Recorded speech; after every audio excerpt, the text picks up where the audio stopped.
Hey guys, welcome to this video lecture series on the subject of polymer science and technology.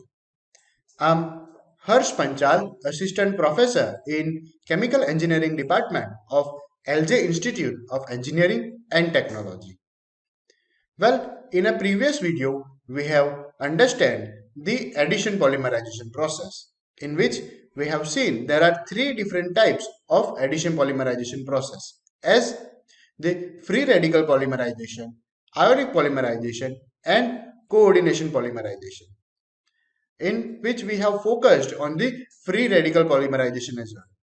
And we have seen what do we really mean by the word initiator. If you have missed that video, you can find it in the I button over here. Now, having said that, let's now start this addition polymerization in depth. Well, this addition polymerization process, specifically free radical polymerization, involves three steps. The first one is known as the initiation process, which is then followed by propagation process. And lastly, we have termination.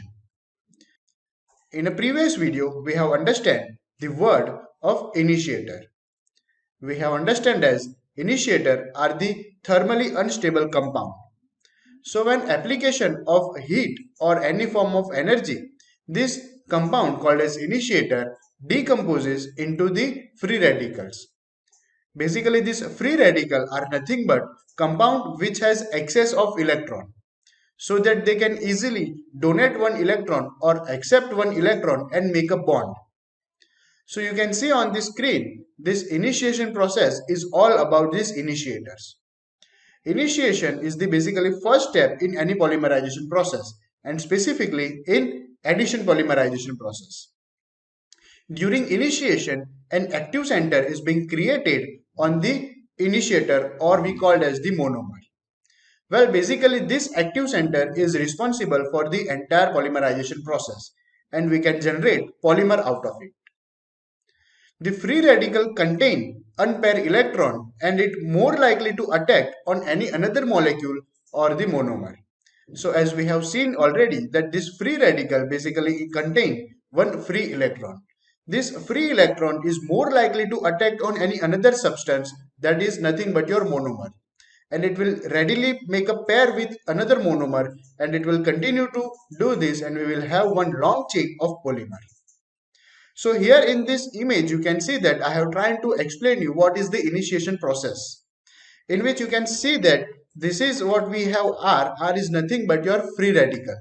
As we are representing this free radical as R, and this dot shows the free electron on its outer periphery. So when this free radicals comes in a contact with monomer like this ethylene, here we have taken as a ethylene which has two double bond like this, these two carbon are being connected with the double bond in this manner. So whenever this free radical will attack this monomer, here you can see that this free radical is now attacking this monomer, it will form one bond. Here you can see that this product is basically now this. So this particular process is being called as the initiation process. Now you can see that this particular carbon has a 4 valency and it is satisfied with it. You can see that this carbon has made a one bond with this R, one bond with this hydrogen, one bond with this hydrogen, and it has made one bond with this carbon. So we can say that this first carbon is now satisfied. But if we focus on this second carbon, which has a 4 valency, but it is making bond with only 3 components. Here the first bond is with carbon, then the second bond is with hydrogen, and then third one is again with the hydrogen. But it is not making fourth bond. So we can say that it has now one free electron with it. So you can see that this free radical was initially containing this free electron, but now this free electron is transferred to the last atom or last carbon in the chain. So now this jump of this dot in the direction of this arrow basically shows that the shift of this free radical, or we call it the electron. So electron was initially at here on the R position, but after this particular reaction, this free electron is shifted from this R to the last atom on this polymer chain. Here you can see that. So this is what we call at the initiation process. Now let's understand this initiation process with one more example. So let's just first see its definition. What do we mean by initiation process? Let me just take a pen here. Basically, the sequence in which one free radical is attacked to monomer molecule. So we have seen that here you can see with this example that this is the free radical is basically attacking this particular monomer. So you can say that this is the monomer, and here we have one, and here we have one free radical. So you can see that this monomer is connected with the double bond. This particular line is nothing but your sigma bond, and these two dots shows the pi bond. Well, basically this pi bond is not actually bond, but it is the cloud of electrons. So if we apply sufficient amount of energy, this particular pi bond will easily break out, and the free radical can easily make bond with it. So when we supply heat, this free radical will now linked with this particular monomer. As you can see that this particular free radical has now made this bond with this free radical. And you can see that this shift of electron as well. So this electron was here, but now after reaction, it is shifted to this last carbon atom. So we can say that the sequence in which one free radical attacks the monomer molecule. So now here it is attacked. Now next is add the monomer molecule to the itself, and while doing so it simultaneously transfer free radical site from itself to the next monomeric unit. So this is what we called as the initiation process, in which this free radical connect or join with the monomer, and it again simultaneously transfer its free electron to the monomeric unit, like this you can see here. This entire process is named as the initiation process. Now with initiation process, the next step is the propagation step. So now let's understand what do we mean by the propagation step. So after the initiation, next step is your propagation step, in which the radical site from the first monomer is attacked by the double bond of the fresh monomer. So now what will happen is, we have now prepared one monomer which was attacked by the free radical, and we have formed the structure which contain radical and monomer. But we have seen that the last component or last carbon of that monomer was having free electron. So now this first monomer will attacked to the second monomer, and it will again transfer its free radical to the second monomer.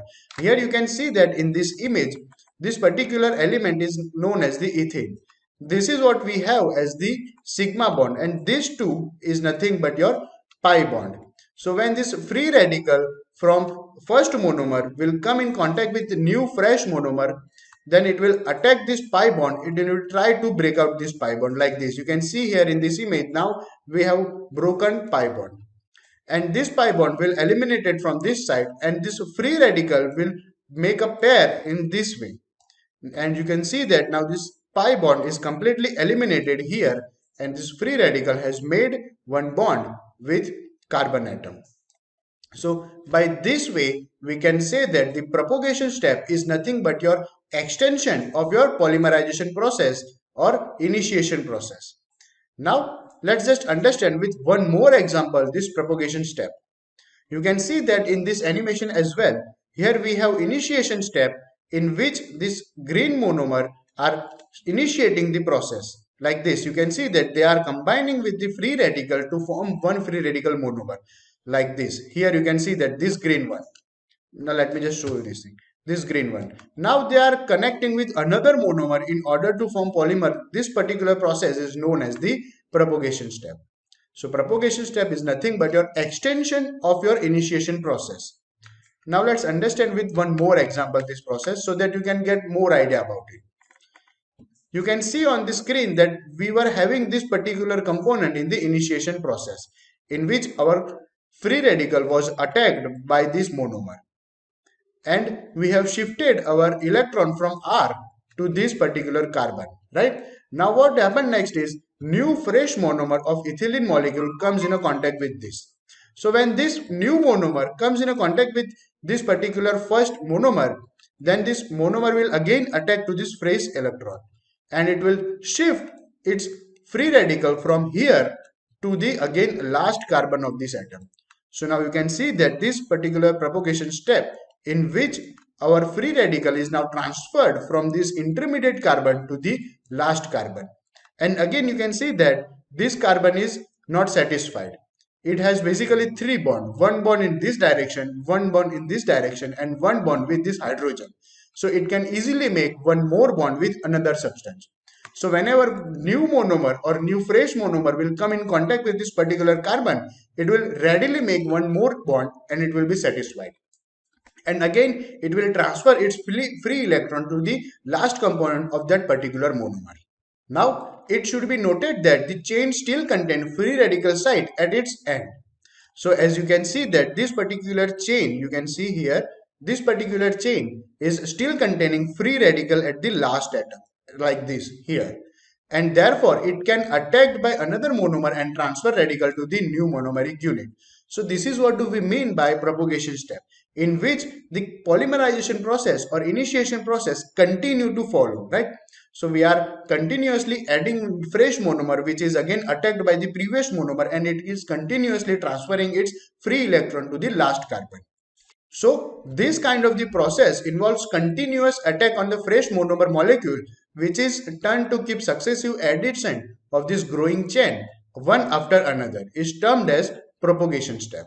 So basically propagation step is nothing but continuous attack on the fresh monomer by previous monomer and continuously shifting the free radical to the last component or last carbon of the molecular chain. So this is what do we mean by propagation step. Now there is one more step, that is last step, known as the termination process, but we will see that in the next video. So now let me just summarize these two processes, as these two processes are very important for the exam point of view. The first step in any polymerization process, or specifically free radical polymerization process that involves addition polymerization, is your initiation step, which is then followed by the propagation step, and lastly we will have termination. So in initiation, we take advantage of the initiator, which are basically thermally unstable compound. So on application of sufficient amount of energy, this initiator will decompose and they will produce the free radical. And basically this free radical is responsible for the entire polymerization process. And when this free radical comes in a contact with a fresh monomer, it attacks to the double bond, specifically on the pi bond, and try to make one more new bond. In order to do this, it will transfer its free electron from initiator, or what we call as a free radical, to the last component of the monomeric unit. So this entire process is known as the initiation process. After initiation process, propagation process comes in a picture, in which it further continue the initiation process, in which the free electron which was in the last component of the carbon atom, it is transferred to the next fresh monomer. So this fresh monomer is continuously attacked by the previous monomer and it is continuously forming the chain which we called as the polymer. So this is what two step in the polymerization process. We will see the termination, in which we try to kill this propagation step. We will see you in the next video. Till then, keep watching, keep learning. Thank you.